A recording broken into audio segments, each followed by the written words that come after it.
l'association de champ électrique et magnétique va être définie par une puissance. Et vous voyez que le champ électrique, donc, il va voyager dans l'espace libre, et le champ magnétique, tanique.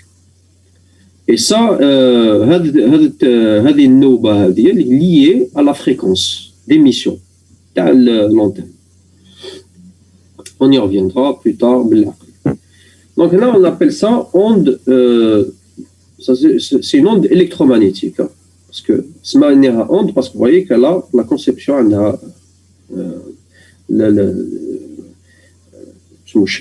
c'est une onde. Hein, son représentation est une onde. Donc électromagnétique, parce que vous avez électrique et magnétique. Voilà, un champ électrique et un champ magnétique. Alors à quoi, donc ça c'est une représentation simplifiée du champ électromagnétique émis, mais par exemple, maintenant je vais vous donner l'exemple d'une antenne, l'antenne dipôle. Par exemple, là, vous voyez une antenne qui est en réception. Donc vous voyez un champ électrique qui arrive sur l'antenne. Donc elle reçoit un champ électrique. Et bien ce champ électrique, quand il va être reçu par l'antenne, et ben le champ électrique va créer un potentiel avec l'antenne. Et c'est ce potentiel-là qui va me donner l'information de la communication. Bon, là, vous voyez un petit peu comment ce que, là, c'est une vue de dessous de l'antenne, on voit comment ce qui rayonne, c'est-à-dire les champs électromagnétiques. C'est une animation, donc je vais mettre l'animation, vous voyez un petit peu. On va regarder là en vert, par exemple, le champ électrique arrive sur l'antenne. Et puis, en fonction, regardez, quand l'amplitude est positive, eh ben, il va me créer du positif. Et quand elle arrive au niveau négatif, hop, il va être négatif. Donc, il y a une variation du potentiel en fonction de la variation du champ électrique. Ouais, de la variation du champ électrique, je dis. En réalité, c'est ma voix. On a la voix T, par exemple, O, donc ça a une amplitude. I, ça a une autre amplitude. Et ça a une autre fréquence. La fréquence. Donc tout ça, l'amplitude, puisqu'elle varie, eh ben, du champ électrique va varier aussi. L'amplitude du champ électrique va varier. Et de même, eh ben, puisque l'amplitude du champ électrique a varié, ben, le potentiel va varier. Oui, Arayha. Donc en fait, à partir de là, je peux c'est une façon de coder en fait ma voix, mais on a différentes porteuses de l'information. Au départ, c'est un champ, c'est-à-dire par exemple, c'est mon champ électromagnétique qui arrive ou qui détient l'information.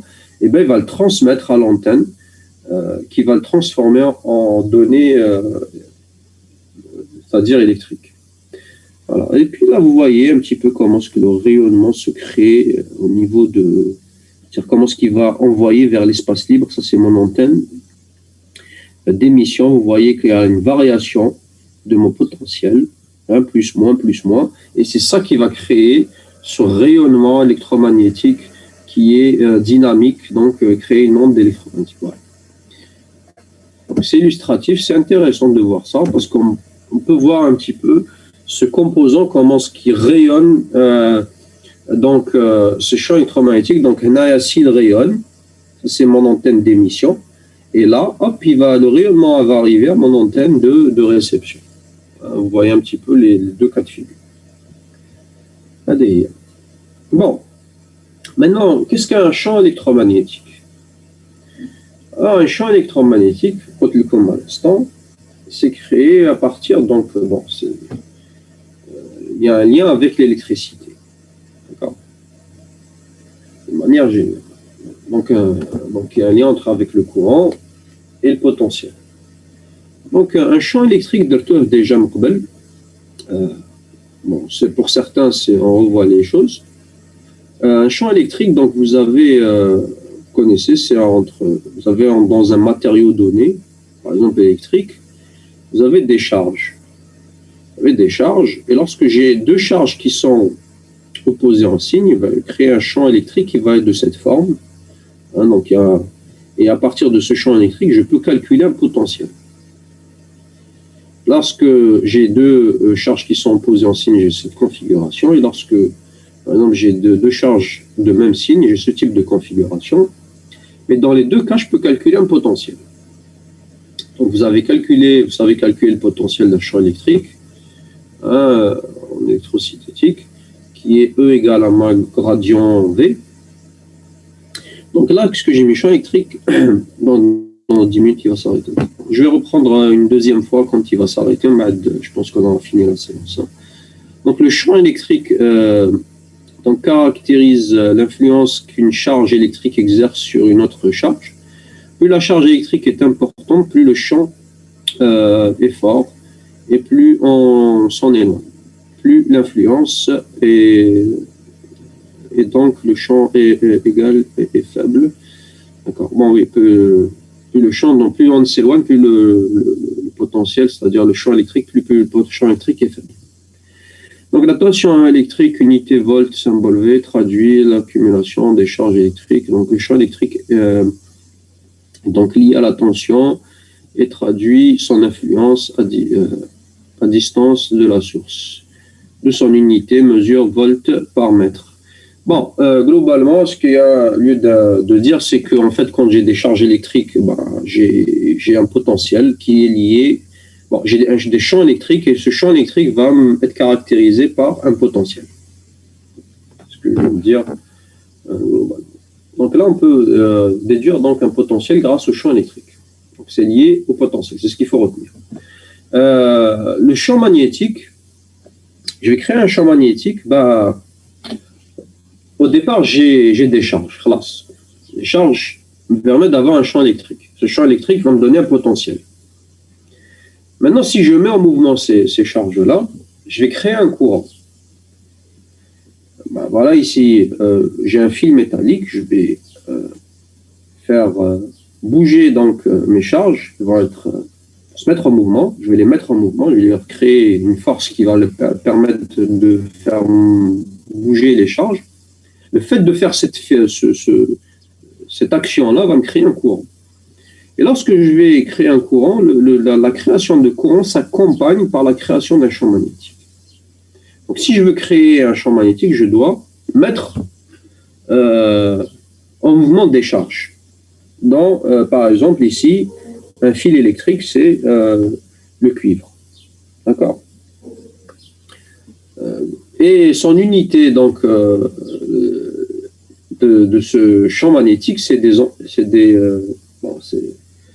comment dire, c'est ampères par mètre. Voilà. Donc là, vous voyez un petit peu comment est-ce qu'on a lié l'électricité au champ électromagnétique. Donc ça veut dire que si j'arrive à créer un champ électromagnétique à partir d'un mouvement de charge, donc je vais avoir un rayonnement. Donc si je fais des mouvements de charge, je vais avoir un rayonnement, comme on vient de le voir, de champ magnétique et de champ électrique. Alors, maintenant, ce qu'on a découvert en étudiant, parce que, bon, je vais y arriver avec les équations de Maxwell, c'est qu'en fait, Maxwell, donc tout ça on connaissait, donc on a appris avec toutes les expériences de Faraday, d'Ampère et d'autres, qu'il y avait des liens entre le champ électrique et le champ magnétique. Maxwell a créé des équations qui permettent de lier l'électricité, toutes les équations qu'on connaît d'électricité avec le champ électrique et magnétique, il les a unifiées. Il a créé les équations de Maxwell. Et donc en 1865, donc vous avez des équations qui lient le champ magnétique au champ électrique, par exemple, et puis même celui-là. Vous avez une équation qui lie le champ électrique au champ magnétique. Et aussi, certaines lois, je ne vais pas rentrer dans le détail, là, on verra plus tard, parce que ce n'est pas le sujet. Si j'en parle trop, ça impliquera qu'on rentre dans un chapitre donné. Donc en fait, globalement, si on doit résumer la situation, c'est que des champs, on a établi 4 équations à partir des équations de Maxwell qui lient l'électricité au champ magnétique, champ électromagnétique, et il arrive aussi à faire le lien entre le champ magnétique et le champ électrique avec ces équations.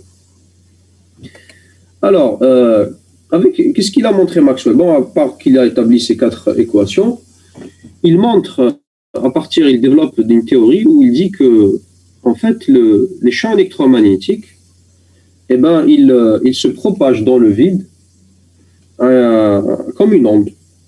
Donc, il explique que, en fait, les champs électromagnétiques, ils se propagent comme une onde dans l'espace libre. Et en plus, il détermine la vitesse puisqu'il dit que non seulement il se propage dans le vide, plutôt dans le vide comme une onde, mais il se propage à une vitesse qui est la vitesse de la lumière. C'est-à-dire ça, c'est ce qu'il trouve comme calcul. Il l'a jamais observé, hein, il a juste calculé. C'était ça son postulat. C'était ça.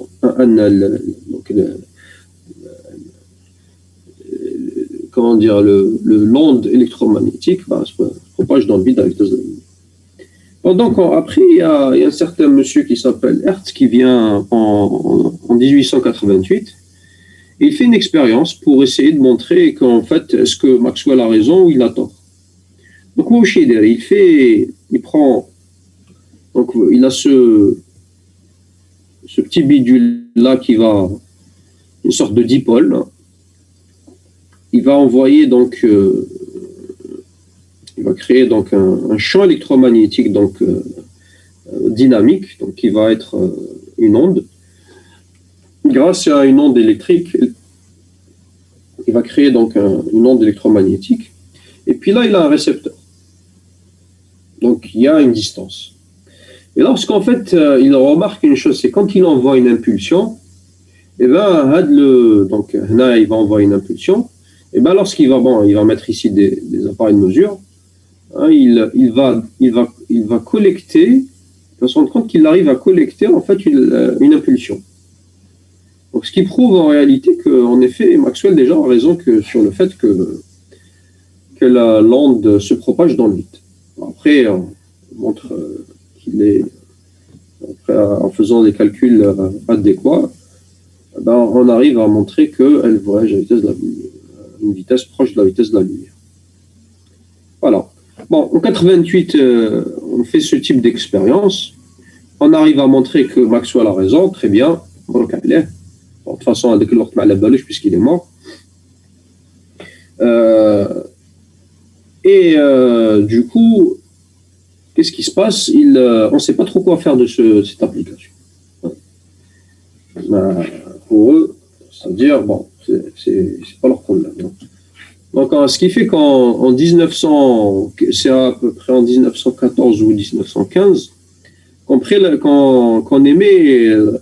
de la radiodiffusion, c'est-à-dire que vous avez des stations radio où NAS, ils écoutent avec les récepteurs, donc une émission radio, voilà, classique. C'est plus tard, après le TMA, il y a eu vraiment, NAS, il y avait beaucoup d'argent à se faire.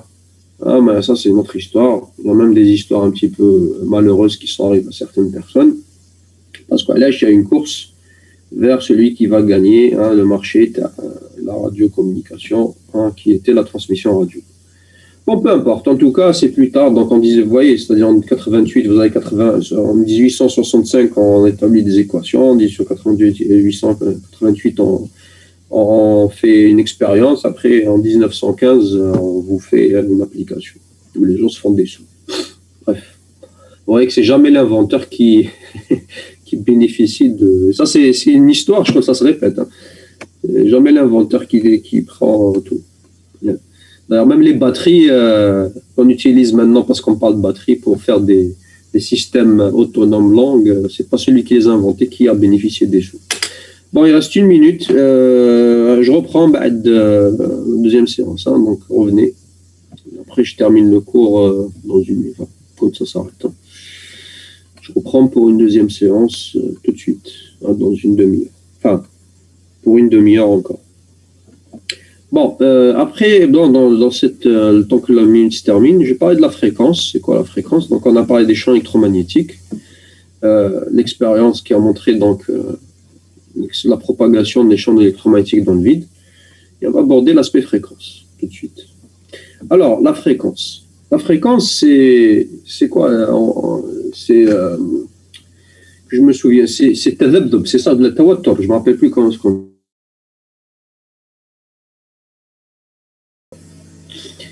Alors, il se calcule comment? C'est en électromagnétisme, ou bien dans les micro-ondes.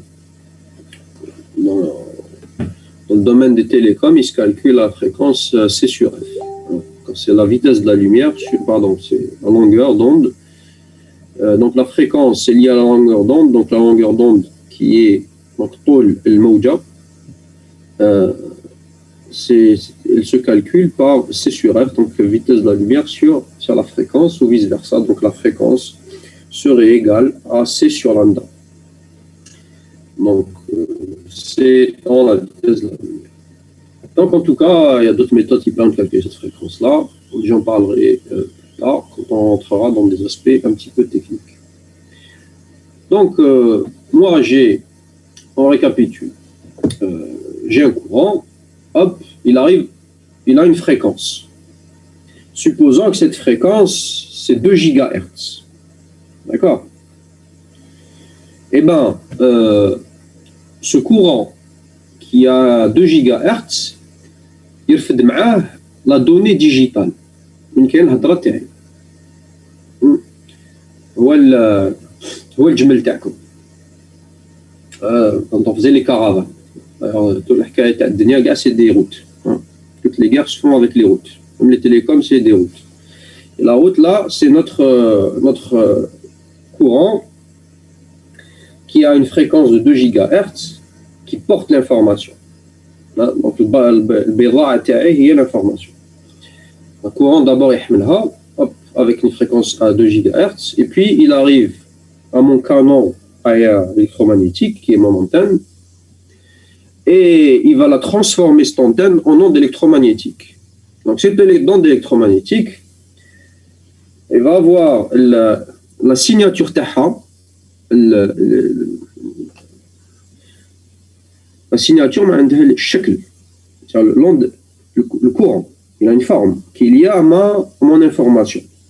Quand je dis une forme, c'est la forme de mon onde qui va se modifier en fonction de l'information. Donc il faut imaginer que le courant, il a une certaine onde, par exemple, qui a exactement ce type de. Et bien, il va arriver là, il va transformer l'onde électrique qui est mon courant en onde électromagnétique qui va avoir la même forme, c'est-à-dire la même fréquence. Et bien ça va transformer donc l'onde électromagnétique dans le vide. Et Adia, quand elle va recevoir, donc elle va être accordée à cette antenne-là. Adia, elle va la capter. Elle va transformer en onde électrique. Et cette onde électrique va être traitée de manière à récupérer l'information. Ça, c'est au niveau physique des choses. Alors, la fréquence est un paramètre très important. Et dont les gens dans le monde se battent, c'est-à-dire soit pour les acheter, parce que voilà, les fréquences, il n'y en a pas autant qu'on veut. Elles sont limitées parce que la physique, vous voyez, je crois, dans le monde qu'on a, vous pouvez utiliser les choses jusqu'à un certain point. Et ils ont été définis, donc les gens se sont disputés pour faire donc des normes autour de ces fréquences. Et ces normes-là vont définir des applications. Les applications, et puis même on va normaliser tous les appareils de manière à ce qu'ils puissent être utilisés pour être vendus. Et par exemple, dans le domaine civil, on a des applications que le gouvernement X donne pour des applications civiles pour que les gens puissent communiquer. Et puis vous avez des applications d'ordre sécuritaire, type militaire, où les fréquences sont interdites. C'est-à-dire on est interdit d'émettre dans ces fréquences-là. Et puis il y a des fréquences qui sont relativement dangereuses, comme le nucléaire. Vous avez des rayons. Quand je vous parle de rayons, c'est parce que en fait, c'est lié à ça. C'est la longueur d'onde. À certains moments, on parle de rayons parce qu'on parle de centimètres, de millimètres, de grandeur, c'est-à-dire physique, c'est-à-dire en termes de, se qualifie en ordre du mètre, hein. Donc millimètre, centimètre. D'ailleurs, en anglais, on emploie le terme inch, hein, ou voilà, c'est ça, le pouce. Donc, pour parler des deux, c'est tous c'est-à-dire les rayons dans le domaine atomique, hein, c'est-à-dire pour des dimensions qui sont de l'ordre de l'atome. Donc là, les rayons gamma, donc vous avez après vous avez tout ce qui est les applications nucléaires. Les rayons X, en termes de médecine, c'est pour observer un petit peu tout ce qui se passe dans les organes. Donc on va utiliser des appareils qui permettent d'utiliser ce type de fréquence. Après, vous avez le domaine du visible. Hein. Par exemple, on observe la lumière dans le domaine du visible. Vous avez la lumière. Et puis après, vous avez tout ce qu'on, dans le cadre micro-ondes, c'est la téléphonie mobile, les satellites, même le micro-ondes que vous utilisez dans les cuisines. Voilà. Après, vous avez les basses fréquences, typiquement. Donc, je n'ai pas donné de valeur. Donc, par exemple, les micro-ondes, ça va de je ne m'appelle plus, je crois, de 3 GHz à 300, bon, non, 3, je ne m'appelle plus, peu importe, les écarts cartographiés, en tout cas, c'est ici, voilà. Voilà. Bon, j'ai pas mis micro-ondes. Allez, peu importe. En tout cas, on est dans cette gamme-là, super haute fréquence, ondes millimétriques. Donc, je dirais qu'on est ici, ça serait, on est dans la gamme micro-ondes, non, entre 3 GHz et 30 GHz. Après, on est dans les ondes millimétriques, qui ont encore, bon, dire, phénomène. En tout cas, vous avez l'onde millimétrique qui est entre 30 et 300 GHz. Après là, on rentre dans tout ce qui est l'optique. 300 GHz, autant là, c'est de l'optique. Bon, après, jusqu'à arriver, lorsqu'on va dépasser l'infra, donc la gamme de l'optique qui est donc la lumière, donc le visible, donc le rayon ultraviolet.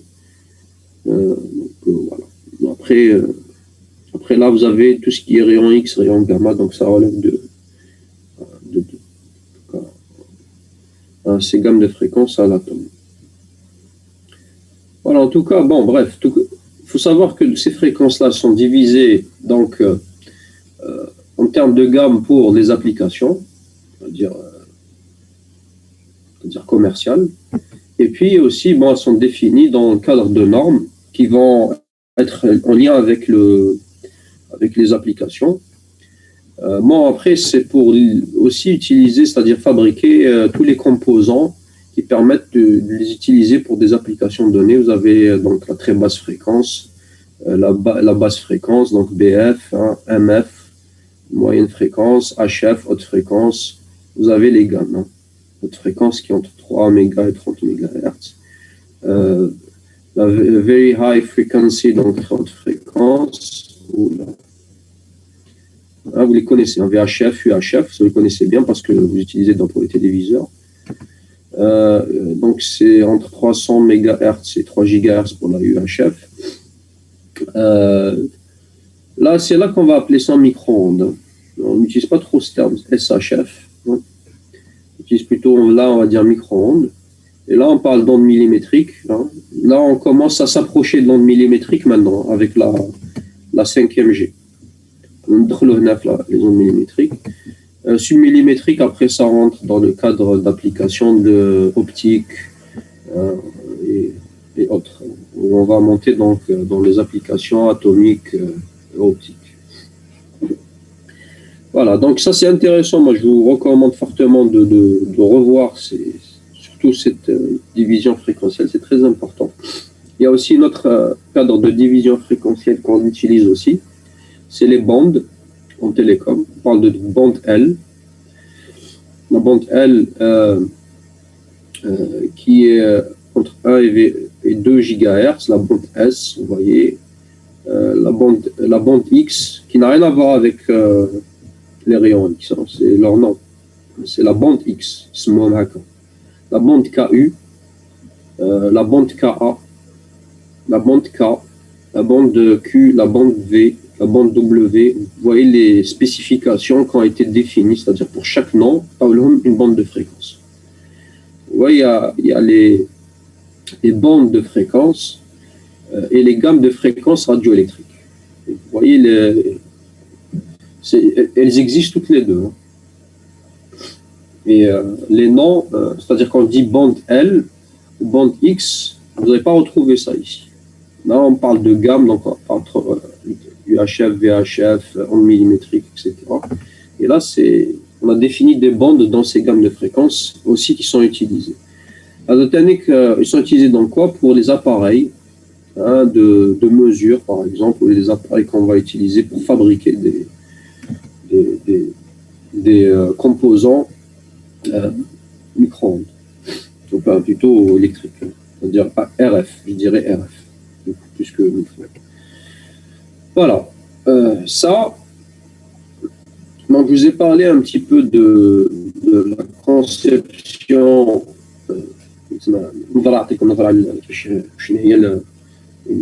une communication électromagnétique, plutôt télécom, c'est-à-dire je vous ai donné un schéma bloc, je vous ai parlé un petit peu de l'antenne, du fonctionnement donc lié, c'est-à-dire je vous ai lié l'électricité au champ électromagnétique lié au télécom. Et maintenant on va parler donc, je vous ai parlé globalement de l'antenne, et là on va parler de l'antenne. Qu'est-ce que l'antenne? Bon, déjà je vous ai montré un petit peu l'ordre, c'est-à-dire la conception, je vais donner une certaine approche sur comment est-ce qu'on peut voir l'antenne. Là, il y a d'autres approches. Donc déjà, on va donner une définition, puisqu'on n'a pas encore parlé, on n'a pas défini l'antenne. Donc une antenne est un dispositif rayonnant. L'antenne émet des ondes électromagnétiques. L'antenne est un élément fondamental dans un système radioélectrique. Il peut être émetteur ou récepteur. D'accord? Il y a les deux fonctions. Il peut être émetteur ou récepteur. Il peut être émetteur et récepteur. Ça dépend des systèmes. Donc les caractéristiques principales d'une antenne, et c'est ça qui est important pour vous, influencent donc directement les performances, la qualité de la liaison et la portée du système RF. D'accord? Ça c'est important. C'est pour ça qu'on va parler de l'antenne, c'est qu'en fait les caractéristiques de l'antenne sont importantes, car elles influencent directement. Alors, mademoiselle Dahawi, d'arrêter d'écrire. Parce qu'on est chaud, Fandi. Donc, influence donc directement la performance, qualité de la liaison et la portée du système RF.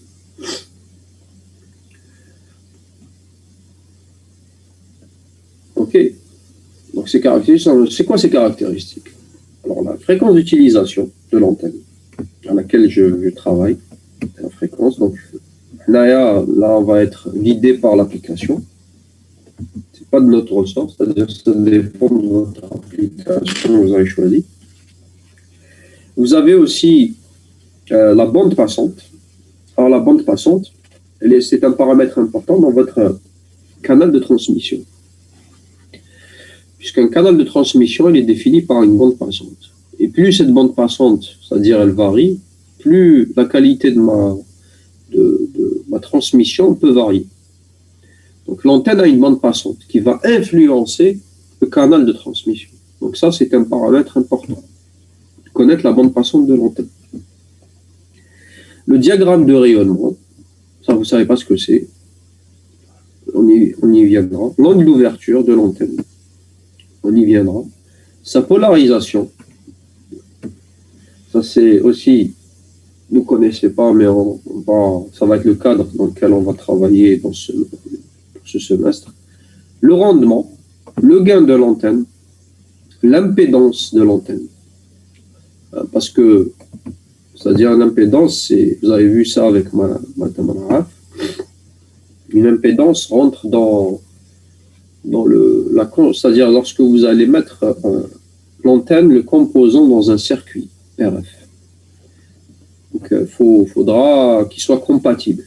Donc, il est important de connaître l'impédance de l'antenne. La surface effective et l'encombrement mécanique. Et encore, il y a d'autres paroles. L'encombrement mécanique, c'est-à-dire la taille de l'antenne. La taille de l'antenne est un paramètre important puisque il est étudié parce que voilà, sinon vous ne pourriez pas prendre vos appareils dans votre poche. Hein, parce qu'il faut savoir que la fréquence d'utilisation, par exemple, et la taille de l'antenne ont un lien. C'est-à-dire, ce qui justifie d'ailleurs dans la gamme micro-ondes.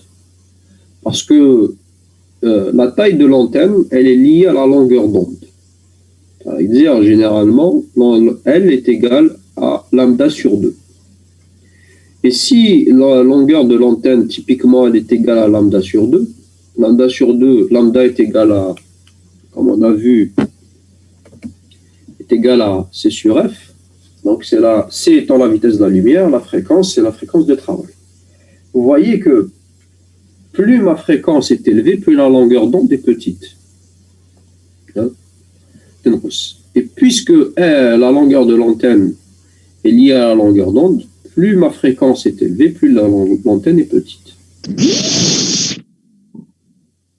D'accord? À partir de ce moment-là, il est intéressant de travailler dans des fréquences élevées pour avoir des antennes petites. Je connais qui c'est qui a actionné son micro.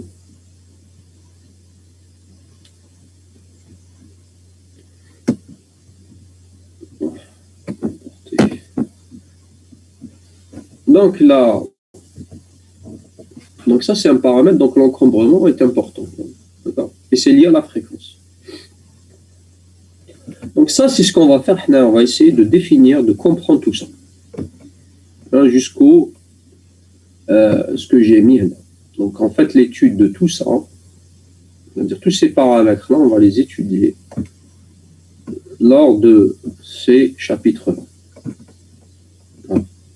Le but, c'est de définir ici et vers la fin ces points-là, et on va les utiliser ici dans ce chapitre-là.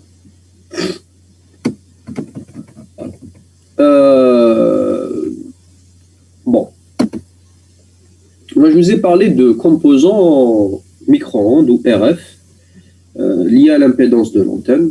Alors, l'antenne, c'est quoi? Toujours dans le même cadre. Là, vous avez des lignes de transmission. C'est-à-dire les lignes de transmission sont utilisées dans le domaine qui est... il y a un module qui s'appelle ligne de transmission.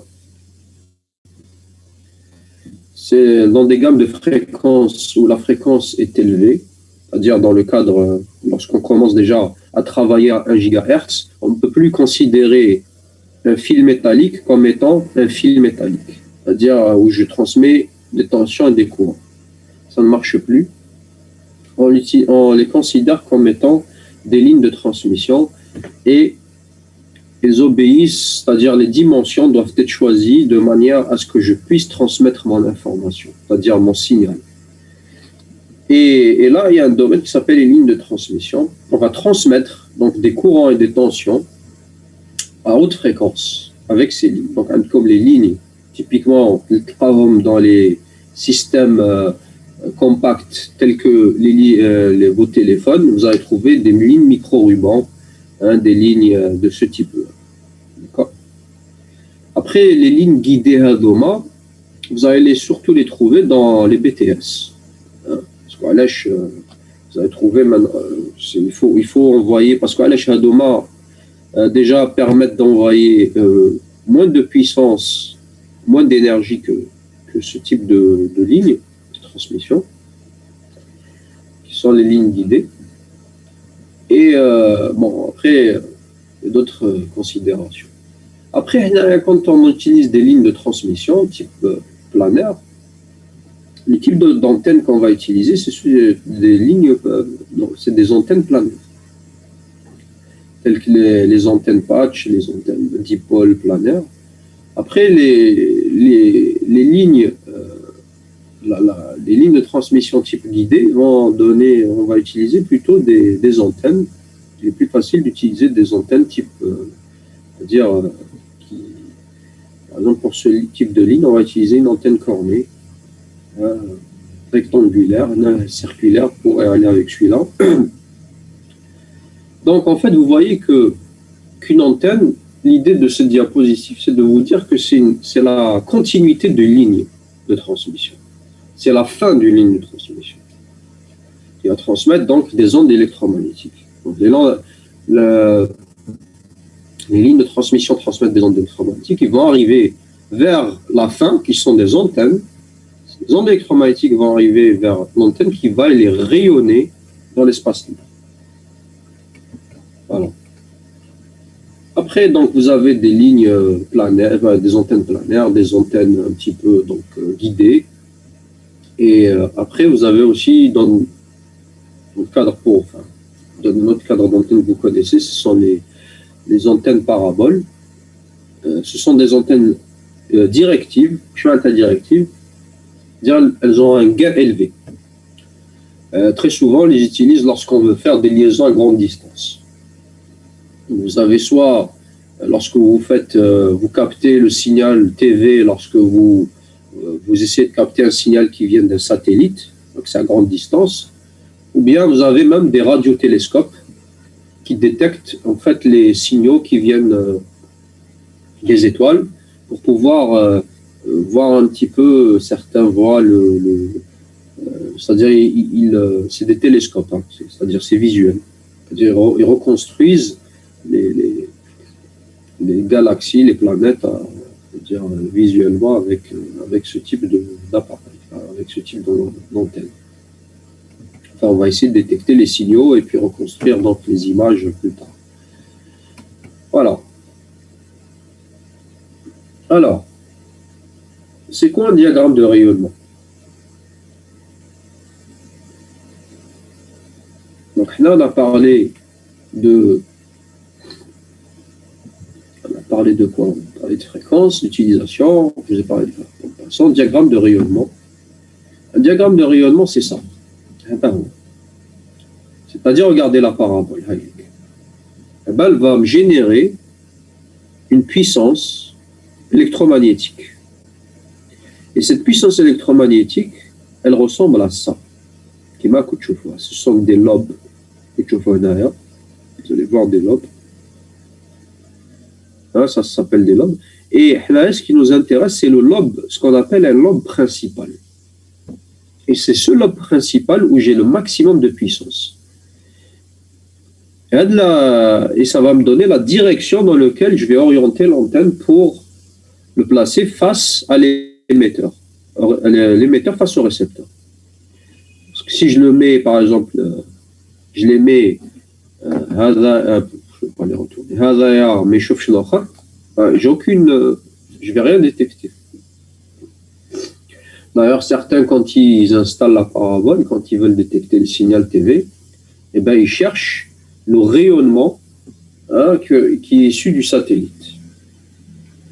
Ils essayent de capter son onde électromagnétique. C'est ce qu'ils essayent de faire. Et voilà à quoi ça ressemble.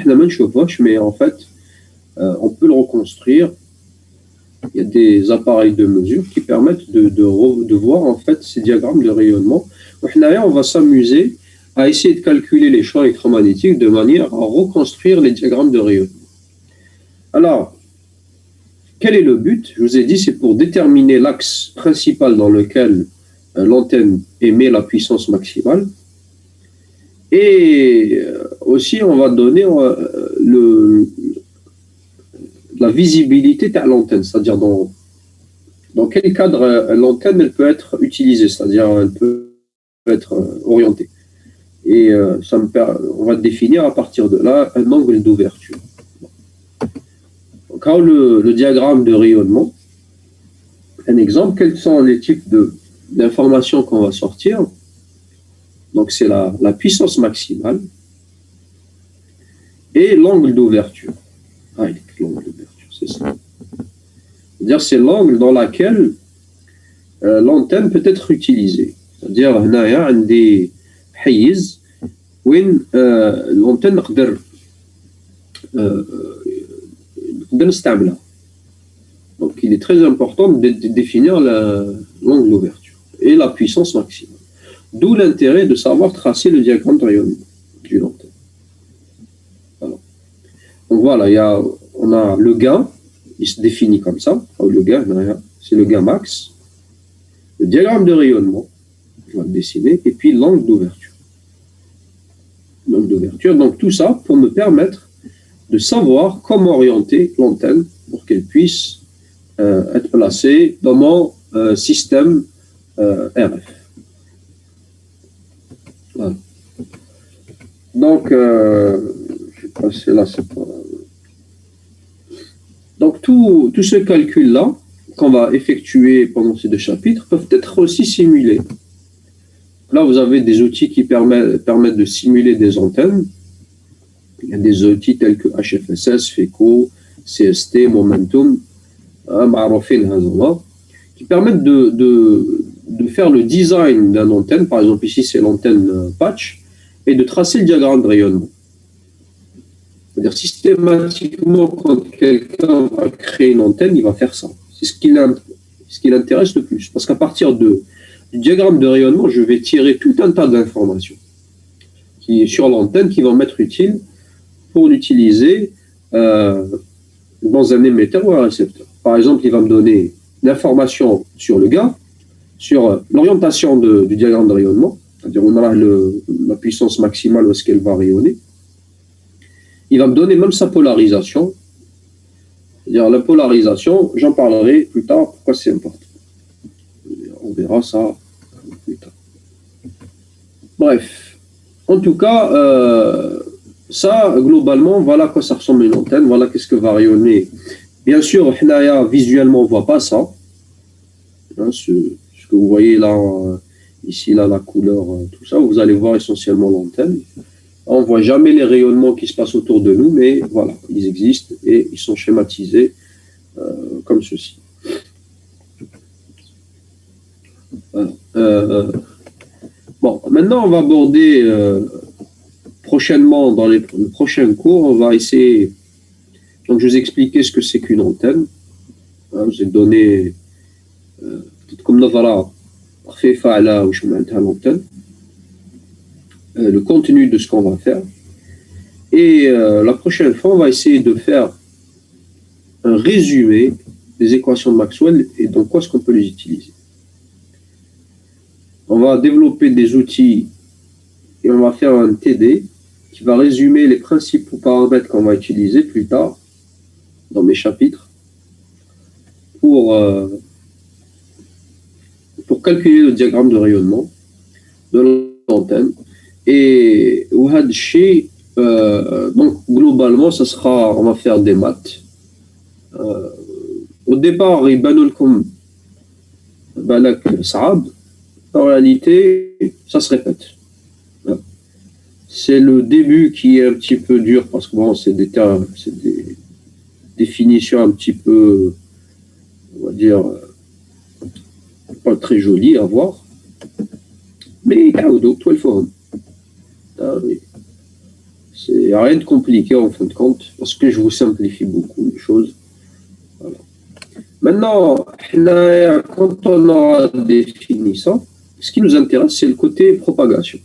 On va s'arrêter longuement sur la propagation, enfin un bon moment, parce que ce qui nous intéresse vers la fin, c'est toute la communication, tout le côté communication, faire un bilan énergétique qui me permettra de arriver au débit binaire.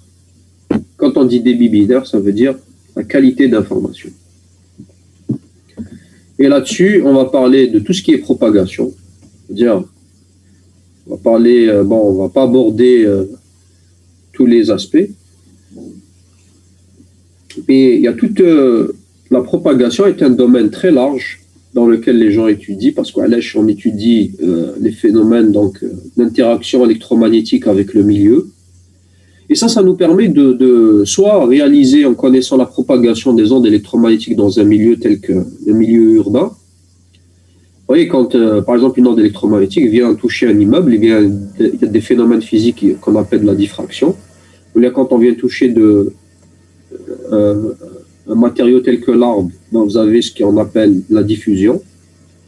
Et tout ça, soit perturbe la communication, c'est-à-dire lorsque je vais faire une transmission, moi je veux détecter le signal TI pour qu'il soit maximum, pouvoir avoir une bonne qualité de transmission, soit je vais utiliser ces propriétés pour faire en fait des modèles qui me permettent de reconstruire une zone urbaine ou une forêt, ou faire même de l'estimation au niveau météorologique.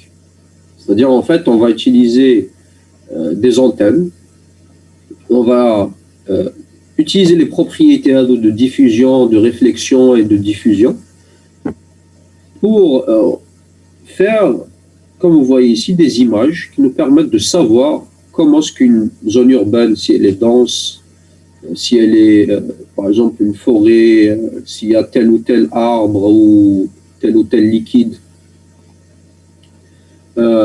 Ou bien même, des fois, même quand vous faites, les gens installent des BTS, ils ont besoin de faire ce genre d'études pour savoir, c'est-à-dire savoir comment est-ce que ils vont orienter leur BTS pour avoir la meilleure qualité de liaison avec leurs clients.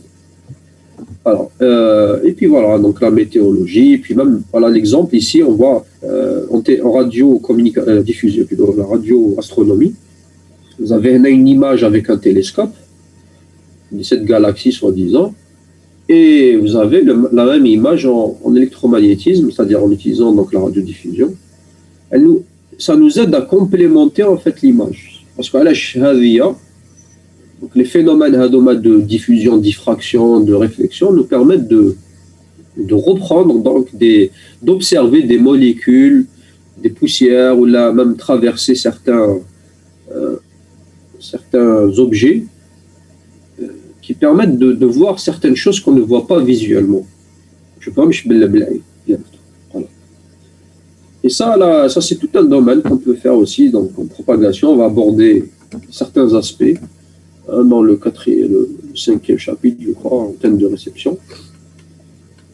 Et tout de suite, on va parler dans les prochains chapitres, bon, pas le prochain, mais les premiers en tout cas. On va parler donc on va voir ce que c'est que les coordonnées sphériques. On va faire les champs électromagnétiques en coordonnées sphériques. Et ça, lorsqu'on aura fait l'analyse vectorielle en coordonnées sphériques, on va aborder l'antenne, donc qui est l'antenne dipôle, donc l'antenne filaire, rectiligne. Qu'est-ce qu'on va faire? On va prendre cette antenne-là, qui est la base, c'est le début de l'antenne. Si vous avez compris ça, vous allez comprendre tout. On va prendre cette antenne, on va la diviser en différents éléments. Et ces éléments-là, on va la placer au centre de mon axe là, ici. Et on va regarder comment est-ce qu'elle va rayonner à grande distance.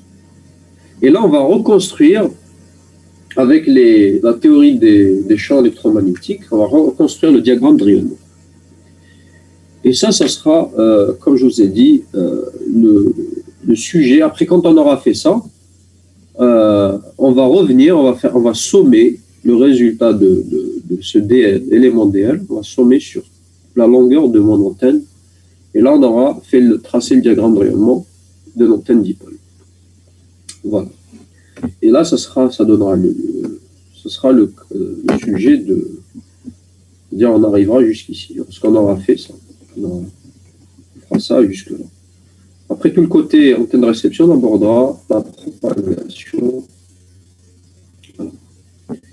Après le reste, bien sûr, on le fera de manière simplifiée. Alors, là, j'ai terminé. Il me reste à peu près 4 minutes. Si vous avez des questions, on va faire des comme sinon après, on a terminé.